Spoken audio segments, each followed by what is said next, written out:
Hi, my name is विशाल थे। I am a SEBI registered research analyst.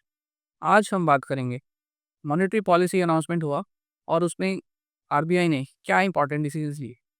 The most two important highlights from the today's monetary policy are monetary policy led by governor Sanjay Malhotra has opted for a 25 basis points cut in the repo rate, reducing it to 6% from the previous 6.25%। और ये decision जो है इस साल का दूसरा rate cut include कर रहा है। पहला रेट कट हुआ था फरवरी में और इस बार आरबीआई ने सेकंड रेट कट अनाउंस किया है, जिसके बाद हमारे रेपो रेट जो हैं वो 6% तक आ गए हैं। More over the another important announcement was RBI's movement towards more accommodative position. तो ये भी आरबीआई की तरफ से एक फेवरेबल अनाउंसमेंट किया गया है। नाउ अब अगर हम इसके इम्प्लीकेशन समझने की कोशिश करें कि ये डिसीजंस क्यों लिए गए और इसका क्या फ़ायदा होगा। तो पहला इंपॉर्टेंट डिसीजन तो हमने बात की, रेपो रेट का कट है जो 6.25% से 6% तक जा रहा है। वो इसलिए लिया गया है so as to lower the borrowing cost for the businesses and individual. They may be stimulating the investment and consumption. तो आरबीआई जो है ग्रोथ स्टांस को आगे रख रहा है, वो इकोनॉमिक ग्रोथ को ज़्यादा प्रोग्रेसिव अप्रोच लेके चल रहे हैं। इसकी वजह से आरबीआई ने लोअर कर दिए हैं रेपो रेट्स ताकि बोरोइंग रेट्स जो हैं बिजनेसेस के लिए कम हो सकें। Then second is accommodative stance. RBI has shifted its policy stance from neutral to accommodative। तो इसमें भी हम सेम फैक्टर को लेके चल रहे हैं कि आरबीआई के पास इन्फ्लेशन को कंट्रोल करने के साथ ग्रोथ ओरिएंटेड अप्रोच लेना होता है और इस स्टैंस के अकॉर्डिंगली भी आरबीआई जो है ग्रोथ को ही प्रमोट करने की कोशिश कर रहा है, क्योंकि आरबीआई को लग रहा है कि इन्फ्लेशन जो है अब एक कंट्रोलेबल एनवायरनमेंट में है, जिसकी वजह से वो एक कंफर्टेबल स्टैंस ले सकते हैं ताकि इंटरेस्ट रेट्स लोअर करके हम अपना ग्रोथ को पुश कर सकें। तो जब हम इन्फ्लेशन की बात करते हैं तो आरबीआई का रिवाइज डेटा जो कहता है हमारी FY26 की इन्फ्लेशन जो है वो 4.2% के रेंज के बीच में रहने के पूरे चांसेस हैं और हमारे जो क्वार्टरली एस्टिमेट्स आ रहे हैं उसके अकॉर्डिंगली ये 3.8 टू 4.5 है।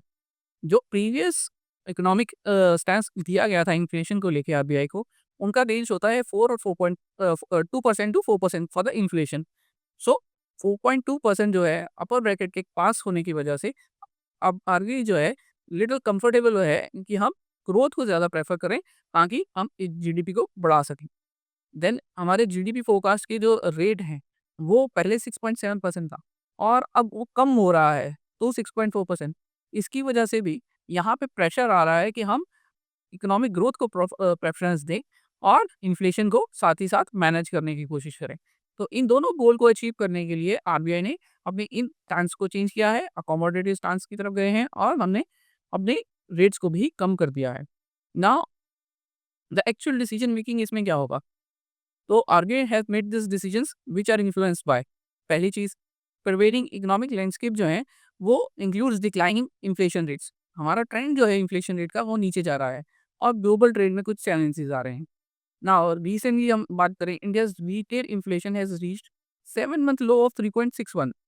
This is allowing the central bank को फ्लेक्सिबल मॉनेटरी पॉलिसी अपना सके। Then global economy is encountering obstacles जो रिसेंटली अब हमने देखी हैं, ट्रेड टैरिफ्स जो अनाउंस हुए हैं, जिसकी वजह से बहुत सारे ग्लोबल रिसेशन में भी चांसेस बन रहे हैं। तो इसकी वजह से भी ये बहुत ही ज़्यादा इम्पॉर्टेंट हो जाता है कि प्रोएक्टिव अप्रोच लेके हम अपनी डोमेस्टिक ग्रोथ को प्रोटेक्ट करें। So this accommodative approach is particularly noteworthy as it has highlights the RBI's dedication to fostering growth. तो आरबीआई ग्रोथ को प्रेफर कर रही है इन सारे सिनेरियोज के दौरान। सो reducing the interest rate क्या होगा? It will enhance the credit availability, stimulate investments and provide support to various sectors जो बाहरी फैक्टर्स की वजह से भी प्रेशर्स फेस आउट करेंगे। देन अब इन सारी चीज़ों का इम्पैक्ट कैसे होने वाला है? तो क्योंकि मॉनेटरी पॉलिसी हमें ग्रोथ को इम्पैक्ट कर रही है और उसको सपोर्ट कर रही है बेसिकली, तो हमें देखने को मिलेगा decrease borrowing cost could enhance the demands incurring crucial areas like real estate और मैन्युफैक्चरिंग और इंफ्रास्ट्रक्चर।